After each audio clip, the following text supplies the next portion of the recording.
It's not a motorcycle, baby. It's a chopper.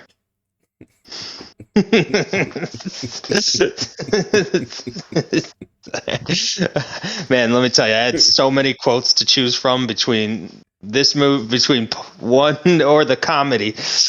I don't know. I just settled on that because it made me actually giggle the hardest when I watched it again. No, I feel Welcome that. to the. Oh, sorry. No, Sorry, you're fine. that was a late response. All right, You're ready, fine. Yeah. ready for me to say the intro? Okay. Yeah, go for it.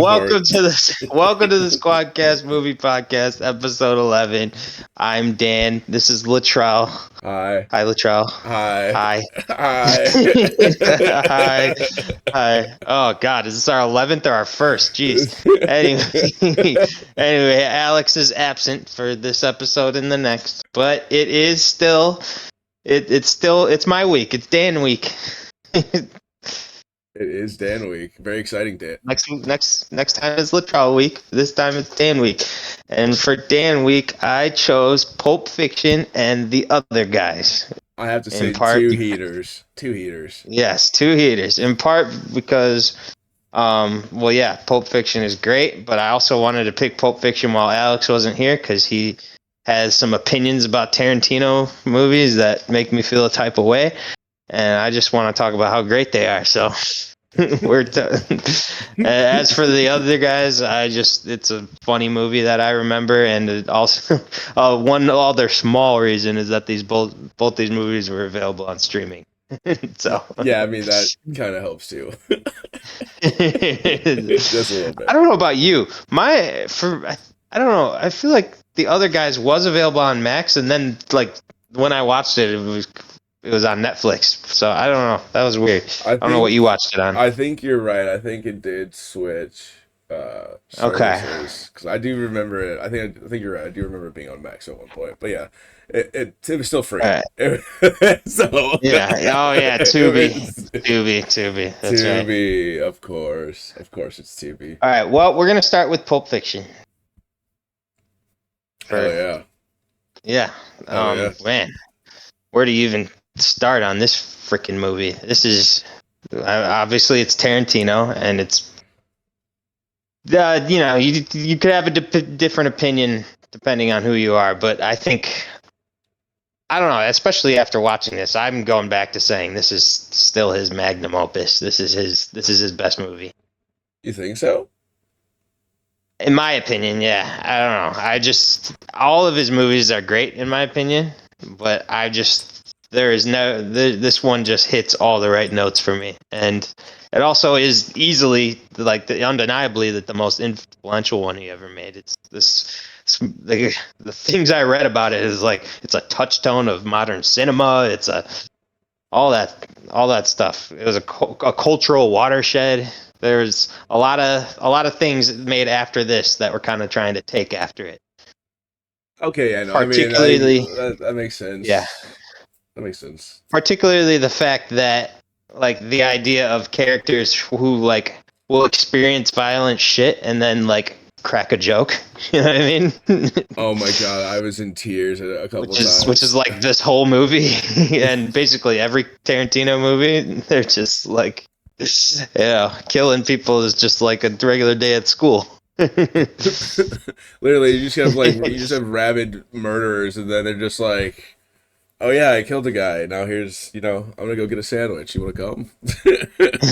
I just the first thing before I even get into the actual movie, I guess this is getting into the movie, but the music choices too. There's another thing that that kind of was influential because he didn't really know that he could do this when he did it, but he basically just took some classic songs and used them as like score pieces almost, like just to score the movie and bind it together with music. I love his music choices, and he gets crazier with that later, like in Kill Bill and Glorious and stuff. But this is kind of where it started for him, and it was kind of another thing that just like, man, everybody was kind of just like, man, you can do that. I Yeah, don't know. no, I agree with that. I was gonna make a point because I was just watching, like I said, some clips about it, and like the sound design of the actual film. Like I can't remember, I can't remember the exact scene, but it's when it's Jason Statham, right? That's the one dude, the ball, Jason Statham. not Jason Statham, Bruce Willis, Bruce bro. Willis. Yeah, Jesus, Jeez. him, Oof. dude. It was Man, the you're recording, by the way. I know it was. Hey, look, it was the cheers before this. Apologies. you're, I'm a you're little. lucky we don't get a bunch of views because that would have been. Bruce Willis. Sorry. Oh, Look, I don't have a. you would have got roasted. I don't have a list, and I didn't watch the movie today. Sorry, they're both bald. Okay. Okay. Bruce But Willis. anyway, Bruce Willis. When he's in the kitchen and he picks up the like little the Uzi or whatever, and it's like super quiet in the kitchen, but like you can hear like cars driving down the road and like chirping of birds and shit like that. And I didn't catch that at first, but when I was rewatching it with my headphones on, I was like, damn, that's like really. Like that's really intricate, and like it definitely adds like a little bit of depth and a little bit of a layer to the actual cinema itself. So kudos to that. Yeah. Oh, there's a lot of tricks in this movie, man. There's just a lot of great filmmaking, especially when you consider it was only like the guy's second time directing anything. So, I mean, like it was. I always thought of Tarantino as like he is basically someone who grew up watching movies and learned, and every time he watched a great movie or saw something that was like great filmmaking, he just like sectioned it in his brain for when he was gonna start writing and directing movies, because like I don't know, even in the beginning when the two people are talking about robbing the restaurant and then they do it and she like yells something and like there's like a freeze frame. Like that, I don't know where he got that from. The only other person I could think of is like Martin Scorsese, because that happens in like Goodfellas and stuff, and a couple, maybe Taxi Driver. I don't know, but and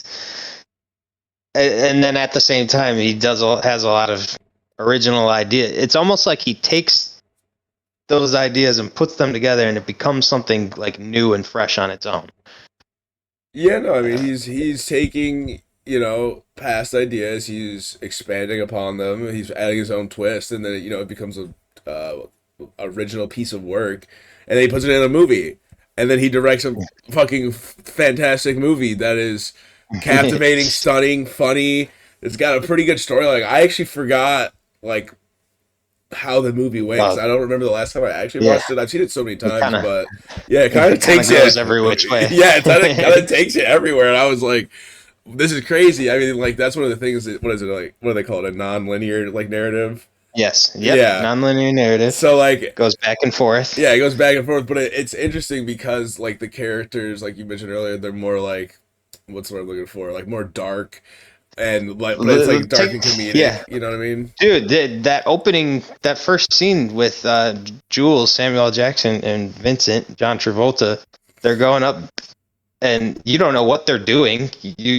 But they're walking up these stairs of this building. Yeah, you see they have guns, or they're doing something like crime related, but you don't know exactly what they're doing. And the whole time they're walking up, they're talking about the guy who gave Marcellus' wife a foot massage and got tossed out the window, and it's just like a casual conversation about it. It's like, man, there ain't nothing wrong with foot massage. I give my mother foot massages. Would you give a guy a foot massage? But it's like the whole time, and then you find out that they're there to kill a couple of guys. Right? They execute a guy. Literally. Just unload their guns into him. Bro, yeah, there's like, somebody okay. When they're in the car, when Jewel after the like that one iconic scene, they're in the car and he turns around and he's talking to what's his name, like Winston or something. Yeah. And, oh man, I shot Winston in the face. Oh man, I shot Winston. He's like, well, what the fuck you gonna do that for? Yeah, he's like, I didn't mean to. I didn't mean to. I'm just sitting there like what? Bro, but it's hilarious. It's like it's so good. It's so good. Oh man, I shot Marvin in the face. Yeah, that's what. Oh man, like, come on, like man. Saying it like he dropped like ice cream on his pants. Like no, I shot him in the face. That's on me. Man, I shot Marvin in the face. Such a good part. Just gets Uh, cracked. I'm just like, this is ridiculous. it also started. I think that another reason why it's probably my favorite of his is because it just started so many weird trends by him. Like the trend of just writing weird scenarios, kind of like having hamburgers for breakfast, or or the guy taking a boss's wife out on like not a date, Right? Not. or or like even if you go to Kill Bill, which we'll eventually talk about on here, there's a wedding dress rehearsal Yeah. instead of like a rehearsal. They're already in their outfits and stuff. Like he likes to write scenarios like that, and he makes them flow well into the story, so it doesn't just feel like he did it just to do it. Like it makes sense and it works. So it's just a fun thing to follow, especially a weird guy like me who would absolutely have a hamburger in the I mean, dude, I would also have a hamburger in the morning. Are you kidding me, dude? That sounds fantastic. I Like, would go to Big Kahuna Burger at 7 a.m. I would absolutely crack a fucking burger. A Royale Also, with cheese. that's also just obviously such a great scene. Um, he's reciting that Bible quote that I don't think is real, by the way. I think they just made that up. Really? And yeah, it sounds like it's real, but it's not. I like the whole time he's doing that because it just takes forever while they talk so long. You almost even think that they might not kill him because they're just gonna maybe they'll just beat him up or something. But no, they just they. But it's funny that while he's taking forever to do that, Vincent's just standing there in the back and kind of like looking around. It's like, all right, man, can we do this? I don't know. Like, It's still funny. he's just like he's just messing around in the background. He's like he's Yeah. got a gun in his face. He's just looking at him, playing with his fingers. Like, all right, dude, it's over with. Like, I'm bored. Let's go. Um, but that's not even like one of the actual stories yet. Then they decide. Then they like start it, but with the title whatever, Vincent Vega and Marcellus Wallace's wife. But that doesn't even start with them. It starts that's where you first see Bruce Willis. So it's a Right. great way to intermingle all these stories. But it starts with Bruce.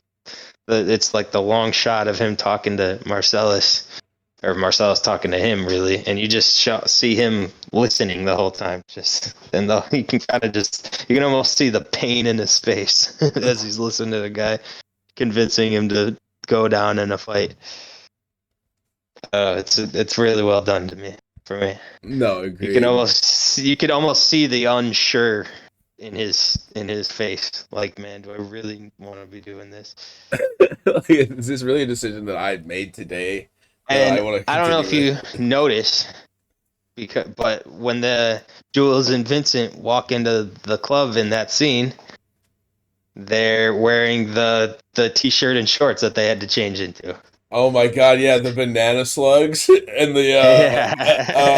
I can't remember what the What other do you, shirt said, what but do you, what do you guys going to a volleyball game later or something?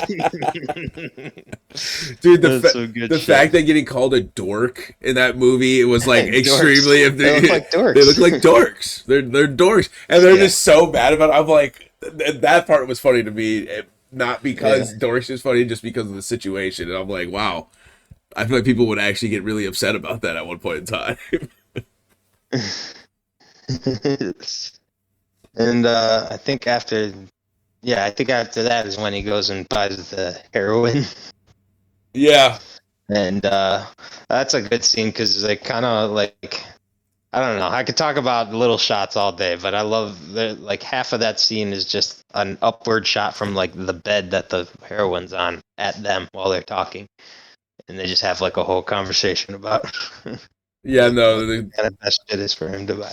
that angle is very unique too. I don't think you really see it. I mean, you Yeah, do, but like you don't. You know what it's I mean? that was my thought. Like a lot of times, like there's so many times I watch those movies or even this movie, and there's just like, man, I really don't see like a scene laid out like this a lot. You'll see back and forth between the characters talking. You don't just see a side shot of both of them talking, and it just stays there for a while. Right? It's very very unique. So it's good. It lets the scene breathe. I don't know. Absolutely.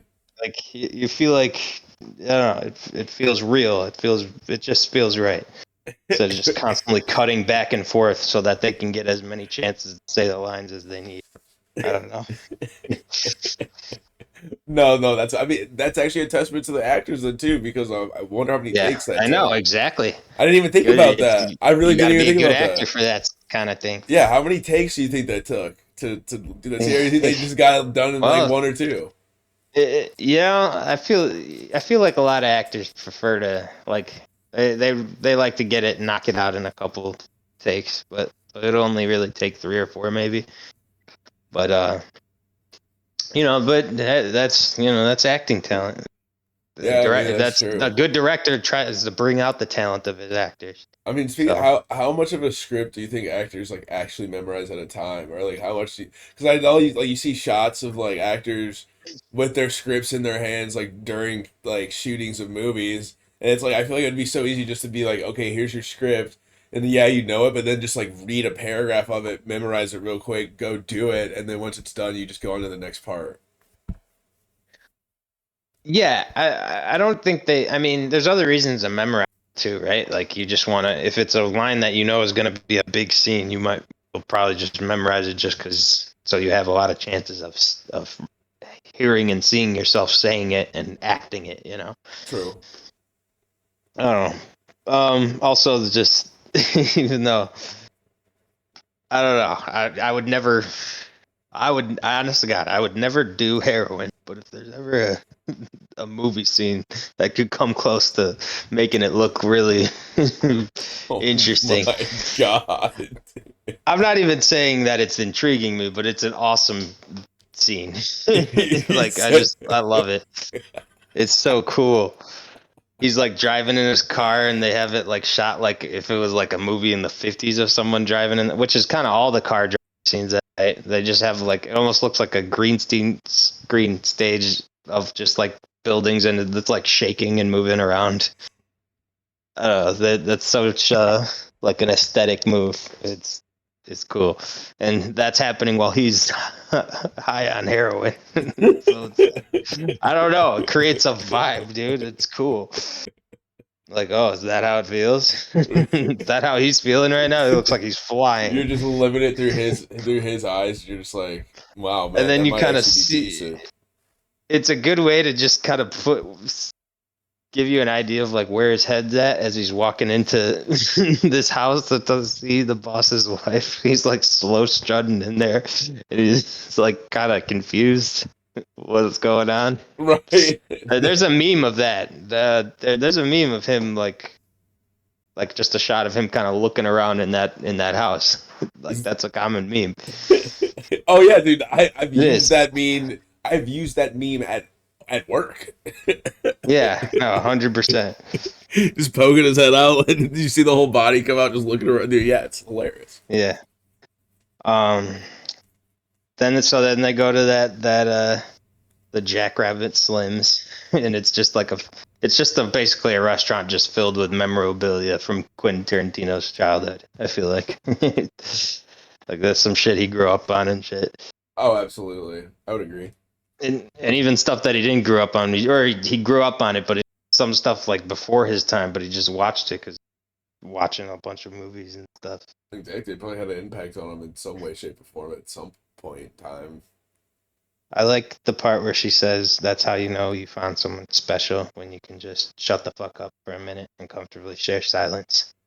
I think I have I don't know. I've always loved that Aw, because, Daniel's a romantic. He's a eh, romantic. you got to be a little bit, you know.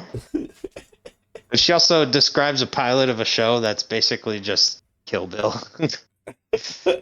She's the deadliest woman in the world with a knife, and there's a Dude, that's group of women that are killers and stuff. it's just foreshadowing of actual Kill Bill.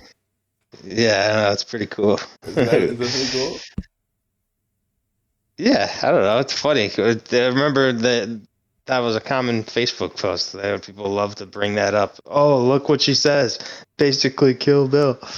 Like, yeah, guys, good. Wow, Well, wait. congratulations. Yeah. Wow. But no, I mean, it was Um, cool at the time. But yeah, no, then it got kind of overplayed. I understand what you're saying. I like that. You got John Travolta in your movie. You got to make him dance.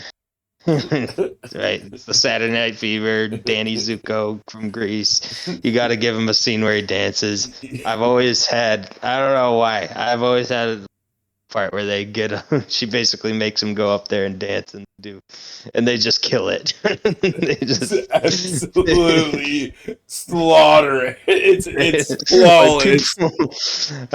Because the whole time he doesn't even like look that excited, so people are thinking, "Oh, this guy's probably just gonna botch this or just bullshit this the whole time." And all of a sudden, he starts doing a bunch of moves. Right? They're like, "Oh my, wow, this guy's really good." Okay, no, wait, this is fun. We are having fun now. We are having fun now. Okay, he's good. He's Jeff. good. Great job. Applause. Thank you.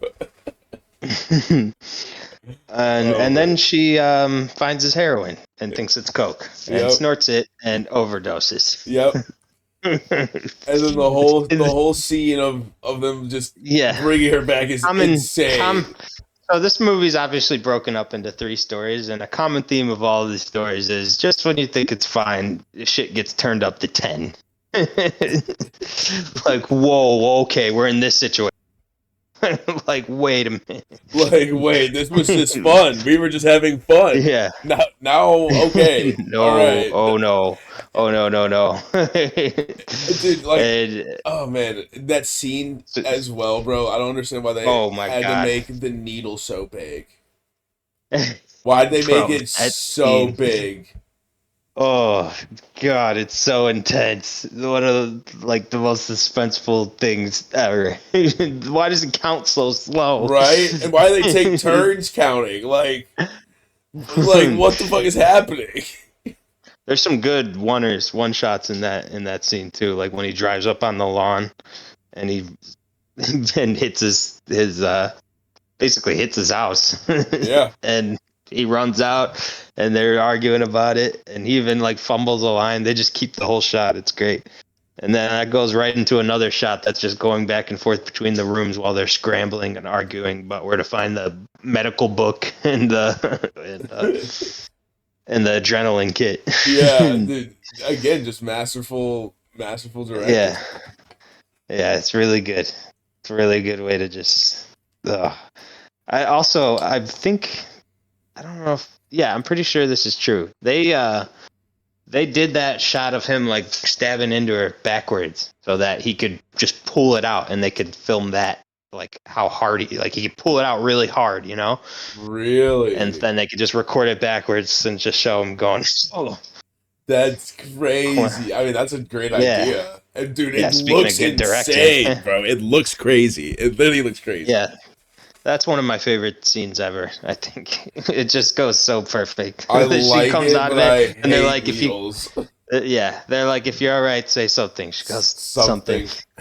Just looking down at the massive syringe in her chest. And then the other chick, Rosanna Arquette's like, that was fucking trippy. I hate you. I hate you, please. That's good. It's a great way to just like, and then it ends with them walking back, and she decides to tell the dumb joke. Oh yeah. He's like, I'm a little too petrified to laugh. She's like, well, you're not gonna laugh because it's not funny. I don't know, and that's just the first story, right? You know? Yeah, seriously. That's not even the craziest part of the movie. Like, but we're gonna get to that in a minute. We can kind of sort of speed run the Butch part, and except there's one scene we have to talk about. But we'll get to it. First, we got to talk about the one scene with Christopher Walken, which is just amazing. He's the kid's dad. He has like that dream of when he was a kid. Dad's friend from Vietnam War gives him the watch and tells the story of his great grandfather and his grandfather, and then his dad, and how his dad he's hid it in the only place he could, up his ass, for 5 years. And then I kept this hunk of metal up my ass for 2 years. It's like the whole time you're like, wow, this is like, man, this is a really inspirational story. And then all of a sudden he just hits him with, yeah, he had to hide it up his ass for 5 years. Yeah, You're like, no. whoa, okay, wait, what? And he just goes, "Now, little man, I give that watch to you."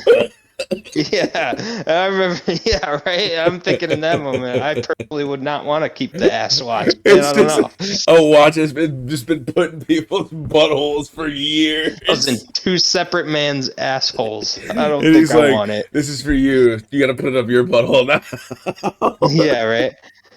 Oh, it's just And he wakes up. He just wakes up from his fucking cold slumber and he's in his yeah, and boxing then he gear. goes, It's like, what is? Why is that what and you then remembered? he kills the guy. Yeah, he murders a man right There's after. that scene. Yeah, there's the scene with this Colombian taxi driver who I don't know. I remember around the time I watched it, I was dating Natalie, who's Colombian, and she could not stand her accent. So like she's like I could tell she's doing some crappy Latina accent, and then she says in the movie, "I'm Colombian." It's like, are you kidding me? I don't know. I guess her Instant accent's not living. that good, but Instantly I living. even kind of thought, yeah, I kind of thought it sounded weird, but I don't know. But hey, who But are we yo, to speak?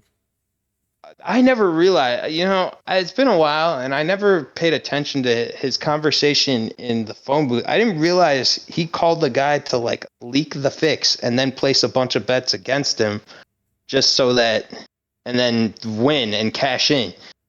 I didn't Like realize I that didn't until right realize. now. Until you said it just now. Yeah, because that's what he's talking about on the phone. I'm like, oh, okay, so it's a little bit more deliberate than just like he woke up from that vision and did that Right. and just killed the guy. It I was mean, it obviously he didn't mean to was kill the guy, but he did mean to win. right. It was a little bit more And premeditated than originally let on. I don't know. So that was good. They spend a little time with him and his girlfriend. They're having a good time together. He goes down on it. Yeah. It's all good, and then all of a sudden she didn't bring the watch, and you already know, like right away, like oh no, Oh he's got to go get no. he's got to go get that watch, He's like gotta he's gonna get the do it. watch. Also, there's a part where he like he's kind of mad at her. He's like screams at her for a second, but then he gets a little apologetic because he doesn't want to scare her or whatever. And I don't know. I guess I realized I put in my notes that I wish my dad was that apologetic after yelling at someone, but that was a Oh joke. my god. Oh my god. That was a All joke. right, ladies and gentlemen. My dad's a nice man, guys. I'm kidding. Squadcast movie podcast. Episode 11. Welcome back. Going back to good one-ers, there's a one shot of him parking across the street and walking through a field all the way up to like his apartment. They just kind of follow him the whole time. It's such a good time to do a one shot because you're kind of just like really nervous. You're so paranoid, and so you're just following him. The camera's just following him from the back as Right. he's walking all the way to his apartment from like a little far away. I don't know. It's great. You gotta be apprehensive, you know? You gotta make sure you're okay. Um, Yeah, and Travolta or Vincent Vega tweaked, man. I don't know why you would leave your gun on the. Yeah, right, dude. Why would you leave your gun out? I It's- never understood that part. Why did he leave the gun? Like, why? I'm Also, Bruce Willis was not quiet in there. He thought he was safe, and he started just making noise, like making Pop Tarts in the thing. I noticed that there are two moments in this movie where Vincent Vega is taking a shit, and the other one being at the end when the people are sticking up the joint. He doesn't hear that either. Yeah, They cut to the scene of him on the toilet, and he's oblivious. he's just sitting there. It's like, what? Do you just turn your ears off every time you gotta fucking take a dump, bro? Like, come on, man. You gotta be a little bit more aware of that. But that's a time where I wish I could have seen it. Like, I wish I could have seen this in '94 in the theaters because the lead actor dies midway through the movie, and at that point you don't know that they're gonna bounce back in time. So Right. Thinking, whoa, okay, he's already what? Right? Like, Damn. oh, he's gone? Like, where's this movie going now? Like, what are we talking about? And then Bruce Willis, he just gets in his car, drives away. He's got like a shit-eating grin on his face. What a perfect role for him, coming off of like Die Hard. Oh yeah, it was You know, absolutely perfect. add it to the list, Floated. by the way. Add it to the list. Yeah. And so then there's that whole thing with him and Marcellus chasing each other. And next on my notes is the sentence, Tarantino, you sick, sick, sick bastard. Time to talk about that scene. Oh my god, bro. Oh my god. I don't know where you were when you first watched this movie, but honestly, something kind of brought me back to my feelings of first watching it. I was so uncomfortable watching. It's never comfortable. I knew what was going to happen. I was still uncomfortable because I'm just picturing myself being in that situation. Like, Wait, what? like, but it's also, in my opinion, kind of brilliant because, like, obviously these guys are. I mean, they're doing this to people, but they're just doing it to any like random people. Probably they don't know that they've got a boxer and a crime boss in their Right, captives right now, in their cell right in their now. bondage. They're bondage cell. They're just getting freaky in there. Bro, they fucking bring out the gimp, like, and you don't even know, is that guy want to be there or just there? Right? Like, are we? What is? Why are you here? Like, And you're just, you're watching it, and you're just like, where the hell is this going? like, right? You're Like, like, what is happening? I don't.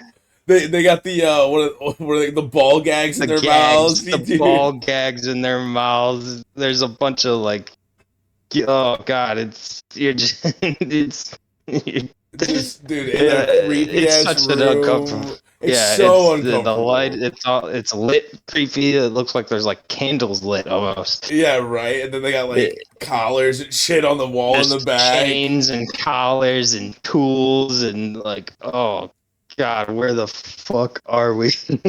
Right, They're tied like up. There's nothing they can do. They're at the fucking mercy of these two fucking weirdos. these One of them's a cop. freaks. Him being a cop on top of everything. Right? Like on top of everything else, you're a cop. I love that they get their justice though. I do love it. I know. No, well, I don't think I don't think you ever breathe a bigger sigh of relief in the movie than when you see him starting to break out of his binds. Like, okay, well, something good can finally start happening. Right? Like But we they play it so perfectly because, like, I don't know, you can almost feel yourself in that moment, like, okay, I'm just gonna get the fuck out of here.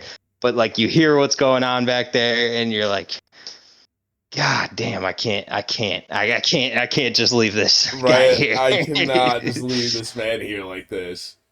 I almost wonder if maybe he also was thinking, if he helps him here, he could probably bank the goodwill and, doesn't have to worry about him coming after him anymore, which is kind of what happened. Yeah, But, true. and they also play it perfectly because they show him go through the different weapons. First he grabs the bat, and you're like, oh, yeah, that would be good. Then he grabs a chainsaw, you're like, oh, yeah, hell yeah. Right, like okay, Then he yeah, takes yeah. And then he grabs the samurai sword. You're like, no, that's perfect. That is what you That's need. perfect. Please That use is, it. yeah. So yeah, he helps him. He kills the one guy. He goes, step aside, Butch, and shoots his head in the. I think he shoots him in the dick or shoots him in the stomach. I don't know. I think it's in his like crotch leg area. Kind of hold that whole area. It's buckshot, so Yeah, it's a it kind of buckshot. gets him everywhere. But oh man, I can't even. I can't even imagine the horrible things that end up getting done to Zed I as a result of what he did. really wish there was a scene showing that. I wanted to see what happened. Well, Well, maybe not see it's a everything good, that happened, but like it's a good Last thing of they left it up Us, to the imagination. I like think. Last of Us Joel scene, like that's what I want to see happen to that guy. They were. He said we're gonna get to work on him with a pair of pliers and a blowtorch. He's I'm like, like, we could what? get medieval God up only in knows here. where that blowtorch is going. That's It's about to get medieval going up up in his ass, bro. Right? Like a blowtorch, bro. going into his eyeballs Like they probably tied slowly. that man up and just peeled his fucking toenails off, Yeah, dude. they Like skinned peeled him his skin alive. off, bro. Oh my god, I can't even imagine. um, that's a great scene, though. Like as messed up as it is, it's such a great scene from start to finish. Agreed. He gives him the two conditions. Is like, first, you don't tell nobody about this, obviously, and then he goes, "You leave town tonight, right now. You lost your LA privileges." You lost your That's LA privilege. And then besides that deal, as he's walking away, he also like raises his hand up, which is about as much as Butch is gonna get to like a thank you. So it's perfect. Exactly. It's literally perfect. And he's like, all right, you gotta get out of here now. It's just about to get real. Yeah, right. Yeah, and then he goes picks up his girlfriend on Zed's motorcycle, Zed's chopper, I should say. She goes, "Whose chopper is this?" Zed. Who's Zed? Zed's dead, baby. Zed's Zed's dead. dead, baby. Which is how the dubstep duo chose their name Yep, we love that. off of that line. Yeah, they sometimes start their shows with it. Zed's dead, Okay, baby. well Zed's dead. that's that second story. Now we gotta talk about yeah, they go back to when they go to that room to kill the guy, but then they continue off of that, and so it's the guy hiding in the room, and he comes up, fires the shots, and misses 6 of them, and they both just look at each other. Yeah, they're like, all right. They Oh, both pull their okay. guns up at the And then same time. yeah, Oh, it's perfect. It's so it's just like, what? Oh, okay, we're alive. All right, you're dead. right. You can see the bullet holes in like the wall in the back. It's like, how did you miss every shot? And it's like, oh well. That's what starts Jules on this path to going, oh shit, I can't do this anymore. So that's kind of it's a cool, and it's also, I don't know, maybe I'm overthinking it, but bullet holes are kind of shaped like a fish, like a Pentecost almost. It's like a thing, and that's a thing in Catholic communities. I don't know. Yeah, I don't know. But That I I don't know. It you're just kind of digging, works you're to the digging whole. deep. Yeah, whatever. Kind of works to the whole thing he's thinking about of it being like a miracle or act of God. Yeah, no, that But would make sense. not long after that. Oh man, I shot Marvin in the face. Dude, that shit had me dead. Like it sucks, but then you're just Yeah, like, come on, man. yeah, Like why'd you go and do yeah. that? So they so I mean that's obviously God. This is why through my notes each part is like, oh, I'm like, this is my favorite story, and then but then I get reminded why I love these, like the next one, like maybe more because like I thought I loved the part where they're curing her from the overdose the best, but then I like, oh no, I think I like the basement scene the best, but then I forget that this story has the wolf, the guy they call, who's I thought, I don't know, I up until I remembered he was in the movie, I forgot about him, and then when I saw him, I was like, okay, well, this is my favorite character. Winston the Wolf. Yes, they're the wolf, and he goes, it's 30 minutes away. I'll be there in 10. And it goes 9 minutes and 37 seconds later. He's cruising down the street. It's you already know right away. Okay, this guy's serious as hell. This guy does not play games. And he just comes in and just just immediately knows. Get rid of. He's a fixer, obviously. He's basically what Ray Donovan is. Exactly. I mean, these are the cleaner. yes, right. These, I mean, these are guys. These are guys in the mob. They're guys that solve problems, right? Exactly. But his character is just so good. He does. I don't know.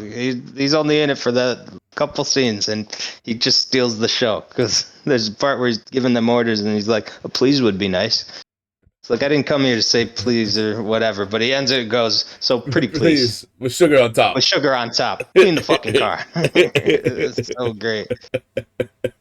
It's like, all right, yeah, I love this guy. This is my dude. Oh, before I even get to that, I got to talk about the one scene that made me almost dock this movie a half a star, which is the fact that Quentin Tarantino just couldn't help himself but to give himself a scene where he says the hard R like 6 times in a row right to Sam Jackson's face. Oh my for god. no actual reason. I know. Like, it's like, why, bro? It's one like I can get it for Django because it's the South in 1857. I can get like a couple scenarios where some like a racist character might say it, but you just really he just really wanted to say it. He doesn't even act well. Like he's terrible in that scene. It's so bad. Awful. But he just really wanted to say it. He goes, "Look, she gets home from work in an hour and a half." I don't know. He sounds like a teenage boy. It's so crazy that he makes great movies and then he just is just awful, just an awful person. Yeah, I know he sucks. He sucks as a person. He's really talented though. It's insane. Why? That's easily the worst scene in the movie too. I'm like the whole time you're watching it. Why, man? I don't know. he looks like that kind of person, honestly. Yeah, I know. He kind of does. He does. He looks like he looks like Eustace Bagg from Courage the Cowardly Dog. That's pretty funny. They make I like the part where he makes them strip down and cleans them with the hose and the soap. He goes, "All right, gentlemen, you've both been to county. I'm sure of it." I'm sure of it. It's so good. And then he gives them that dorky clothes which is another way to make everything perfect, because in the final scene the 2 guys with guns are in these stupid volleyball shirts or whatever. Literally, dude, like, the Santa Cruz banana slugs took me out. Santa Cruz banana slugs. I wonder if I could get those t-shirts. I'm not kidding. Like that kind of t-shirt. I might try to do that. I'm not kidding. Hilarious. They have, dude. Yeah, you can get it from Walmart, bro. They have it at Walmart. All right, hell yeah. The Santa Cruz banana slugs. Yep, it's at Walmart. I'm looking at it right now. Dude, that's real. That's real. That's you see Santa Cruz's mascot. They're the banana slugs. That's amazing. Their website is goslugs.com. Okay, anyway. Sorry. Anyway, that takes us to the final scene, which the first scene in the movie, you find out in the middle of their conversation, you see Tim Roth go, "Godson, coffee." You're like, "Oh shit! Oh, they're in the same restroom as the restaurant as those two." You're like, "Oh no," which is, I don't know. I don't remember how that was my first time seeing it. It probably distracted me, but I wish it didn't. Or I shouldn't say I wish it didn't, because the conversations they're having is great. Because it's like, "What do you think a miracle is? Act of God." It was an act of God. He's like, when God makes the impossible possible. But I don't think what happened this morning qualifies. Basically saying the guy just missed 6 times. It is what it is. Right. He just technically not impossible. Right. It's technically not. He just happened to miss. I don't know. It's a good. There's some good dialogue going. He's talking about why he doesn't eat pig because it's a filthy animal. I don't eat filthy animals. Filthy animal. Yeah, that's true. I don't eat filthy animals, bro. I mean, that's a big thing for a lot of people too. But no, in the extent of the movie, it makes sense. Okay. So then they finally get to the stick up. That all goes down and everything, and he they fly a little too close to the sun when they get to Samuel L. Jackson trying to make him give the briefcase. They never show you what's in that briefcase. They Nope. just a gold Elusive. reflect, just a lighty reflection on whoever's looking at it. Some people like to claim that it's like Marcellus Wallace's soul or something. I don't know. His soul is just in the briefcase. Yeah, I don't know. What, but anyway, as I said, they fly too close to the sun, and he ends up getting a gun on Tim Roth. And that's one of my favorite parts is where she starts going crazy when that happens, and he goes, "You better tell that bitch be cool. Say Right. bitch be cool. Say bitch be cool. You better tell that bitch to chill." She's just So flipping out, standing on top of the yeah, fucking. She sounds like Donnie Rollins. it's like, you better tell that bitch be cool. Say bitch be cool. You better tell that bitch to chill. Oh my god. It's amazing. He's so unbothered too. There's a point where Vincent comes out and she points it at him. She's like, "No, okay, point the gun at me. Come on, point the gun at me." It's so There's good. he takes out his wallet. It says "bad motherfucker." Yeah. That's another one. That's another thing I want to get. I might have to get that wallet. The bad motherfucker wallet. Um, okay, I don't want to. I don't want to spend too much more time on this movie because we're kind of going long. But obviously we got to talk about just like the last thing that happens, which is that he kind of like he scares them shitless, and then he decides to just help them. Like he lets them take the money out, lets them walk away with the money and from the wallets and the register, and he kind of goes over that Bible verse again, but he kind of breaks it down. And I don't know, it's such an interesting part because I used to be mad when I watched it because it's like, man, you're just helping these idiots. But it kind of like makes a whole lot of sense to me when I put it all in perspective a little bit. Or like, and obviously I did a little reading, but it just I don't know. Somebody made a point that I saw where basically this man had seen death and brushes with death all day that had kind of led him to this decision that he was going to walk away. He killed someone. He almost got killed. He watched somebody accidentally get killed. and then once again, he's got another gun pointed at him at that point until he decides to take control. I feel like he's kind of trying to get across to the other two people what was gotten across to him in that day, which is like, look how close you are to dying doing this shit. just because you thought you could get like a briefcase from one guy sitting at a table, you almost got your face blown off. Right. I don't know.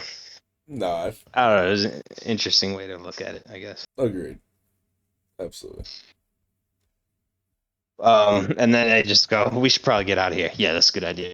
And the movie ends.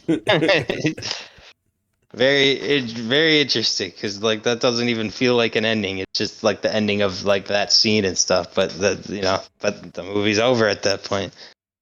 Yeah, and there's it's a it's another one of those Tarantino things, man. I feel like a lot of the I movies know just it kind of end is. abruptly. Well, that one especially, but that one especially.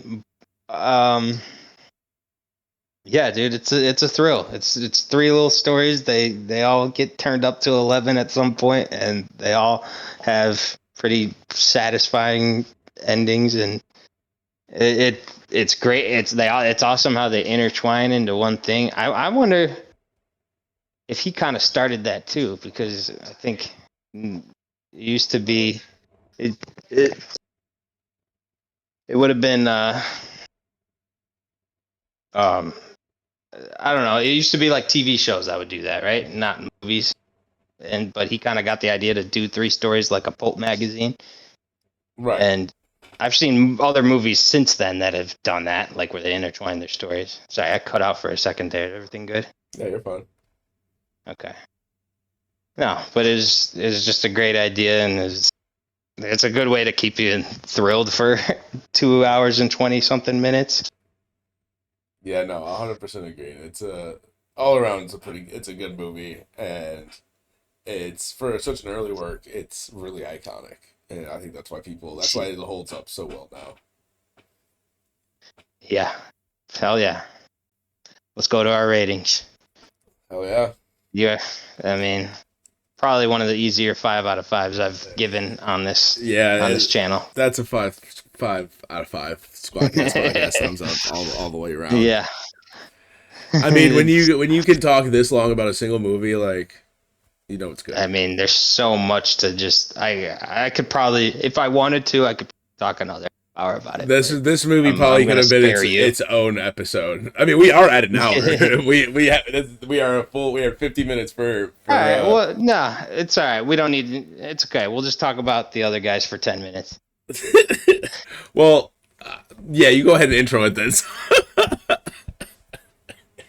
The other guys, 2010. Well, I wanted to contrast. I figured after something as crazy as Pulp Fiction, it would just be chill to just go over something simple and goofy like the other guys. Oh yeah, no, I 100% agree. I fucking love this. Well, first of all, I love Will Ferrell, and fucking like just the whole movie has so big like heavy hitters. What we got Dwayne Johnson, Will Ferrell. What was it? Sam Jackson again.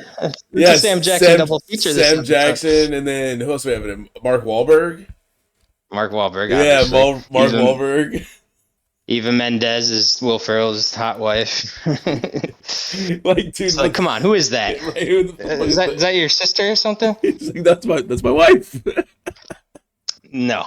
And you know, no way. This is just, you know, to get on track with it. This is just one of those really, in my opinion, just, you know, really funny, like just goofy action movies. It's got a lot of fucking hilarious moments with such a heavy hitting cast. It's a buddy cop movie that kind of makes fun of buddy cop movies a little bit. Yeah. Everyone thinks they're the big shot. They treat being a cop like being a celebrity almost. Right. Dude. And officer, is it true the rumors with you and Kim Kardashian are true? No comment. No comment. But yes.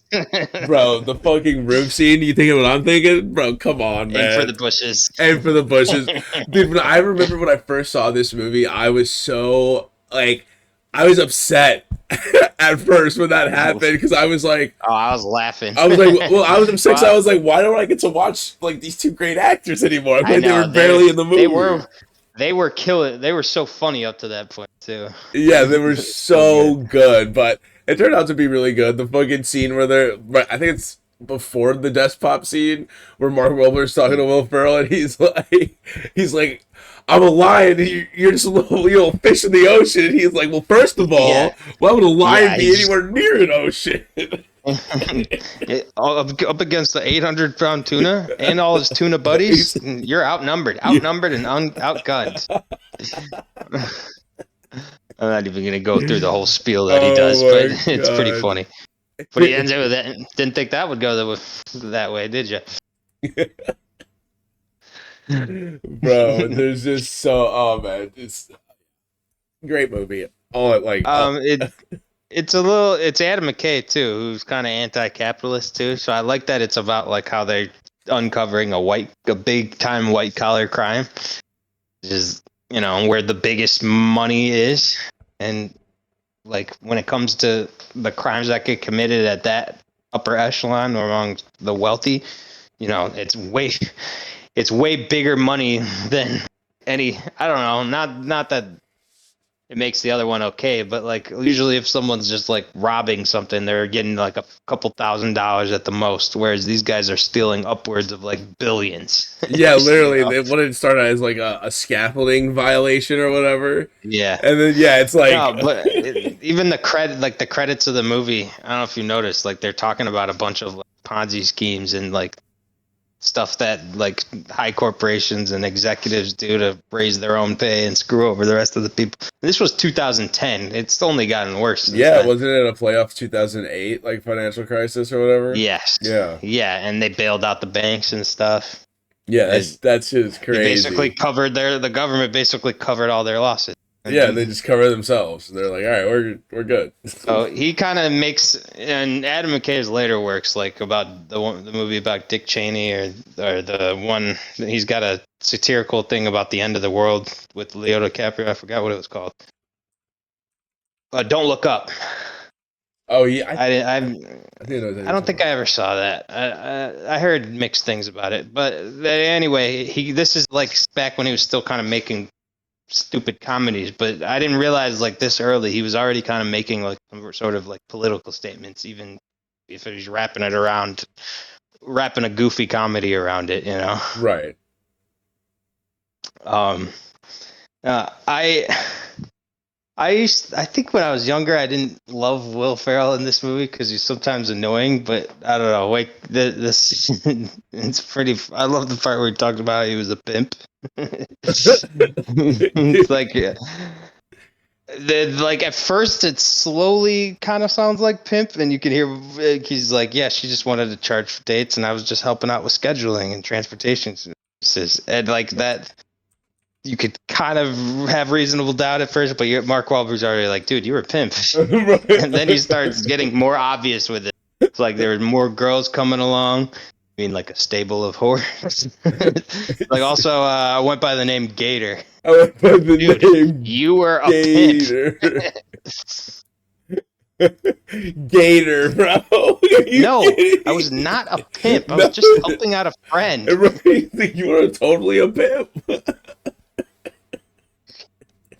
That's so good. Oh my god. Oh my god. Actually, you know what my favorite part is when he gives him that mug, the FBI Oh mug. my god, I was gonna talk about that. Yeah, the female body inspector mug. he's giggling at it. It's like, I don't know. I just thought out of kind of, you know, our sense of humor, your sense of humor, some crap like that. And the whole time he's talking about how he was thinking about it. He rolls down the window. He just chucks it out the fucking window and it shatters. Yeah, I love that. Like something that's so comedic about like you don't even see his hand do it. You just see the window start rolling down. Just tosses it while he's still talking about it. He throws the box out too. He goes, "Don't do that shit again." Do that shit again. Yeah, no. And Will Ferrell's like, "Do you see why it's funny though? Because the FBI logo, same shield. Right. At first glance, you're thinking, oh, it's just the standard FBI and then at second glance, you're like, whoa, female body inspector, get out of town. Right, this is outrageous. Shut up." This is amazing. And then he turns on Little River Band again. Yeah, amazing. Yeah, I'm gonna climb over that anger wall of yours someday. It's gonna be glorious. It's gonna be glorious. So funny. Absolutely. Yeah. It is a great movie.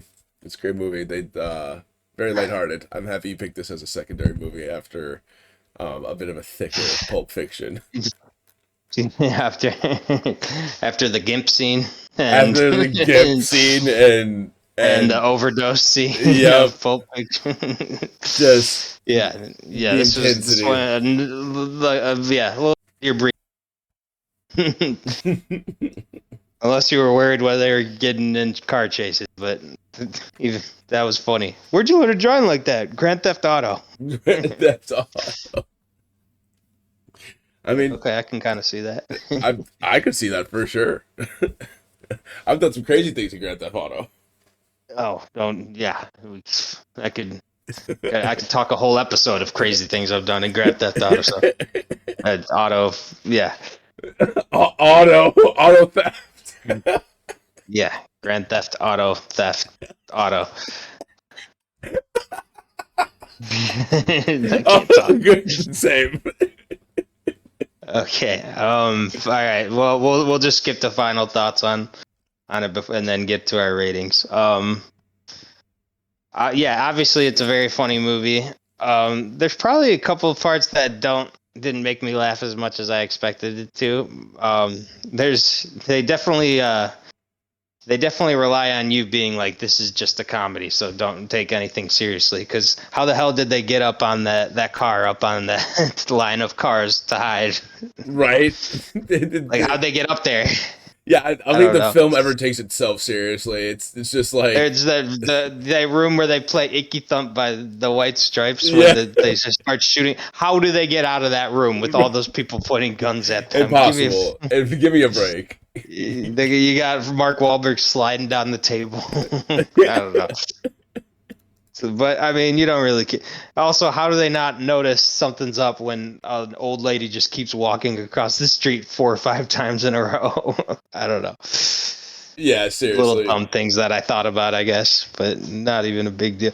Oh, the other part I forgot to mention, or I wanted to mention before we finished up, is I love that the Mark Wahlberg's character knows how to do a bunch of like weird stuff that like you think like that he claims is like gay. He claims like he did made it just made fun of the kids and talk about how gay they were or whatever. Right.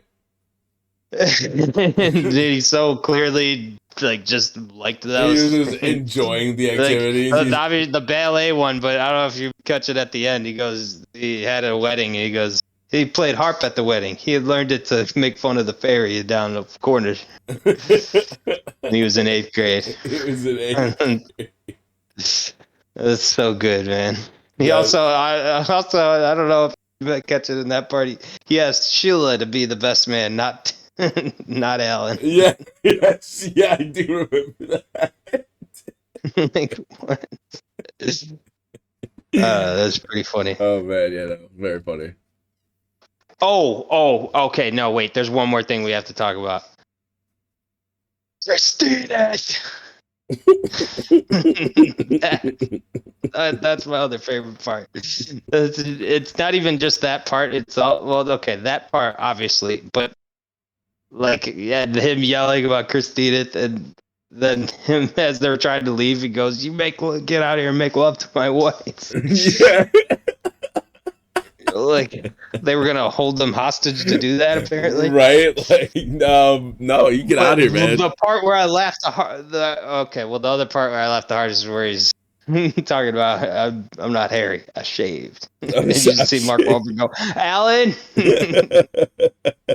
But right after that, when they're in the car like somewhere away, and at the end of it, you just hear, "Hey, get back here, like love the way." He's still running. Yeah, The guys goes like, followed us like 20 miles. It's like they're still coming. Those guys, that guy was an animal.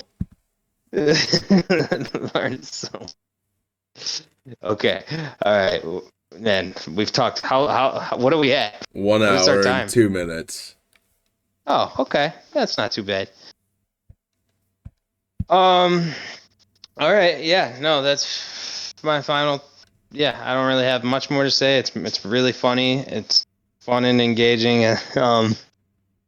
And Terry, have you tried their water? God, this water is good. Slurps his That's water. I amazing. heard that. Yeah, with the cucumber. No, there's a lot of little fun parts, and I don't know. I'll probably watch it again sometime just to remember some of those funny parts again, because there's a lot of good. Oh, and the only other thing is the boss keeps quoting TLC. Like Yes. even when you don't think it's don't go chasing waterfalls, guys. Don't go chasing waterfalls, guys. I don't want no scrubs. Like, come on, man. Now you're being weird. 3.5 stars. Stars. Squadcast podcast thumbs up. I will agree with that. 3.5 Squadcast podcast thumbs up out of 5. Okay.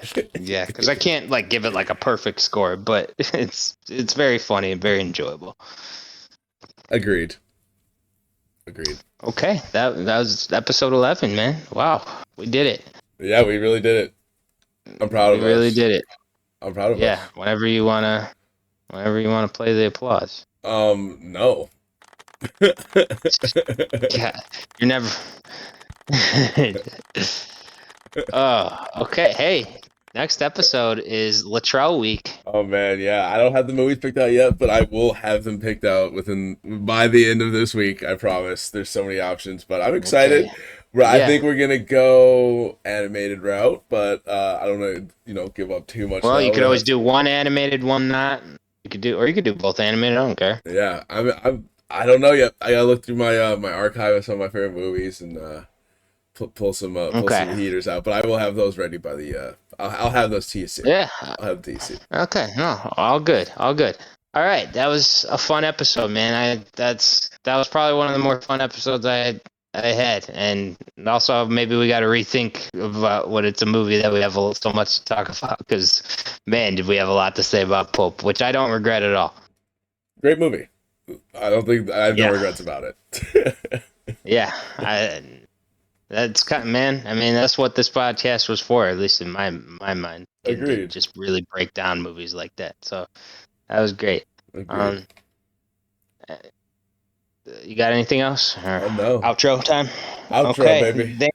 Thank you, everybody, for listening. This was a really fun episode. Thanks. Um, with that, we are signing out. Thank you, everyone. See you next episode. Peace.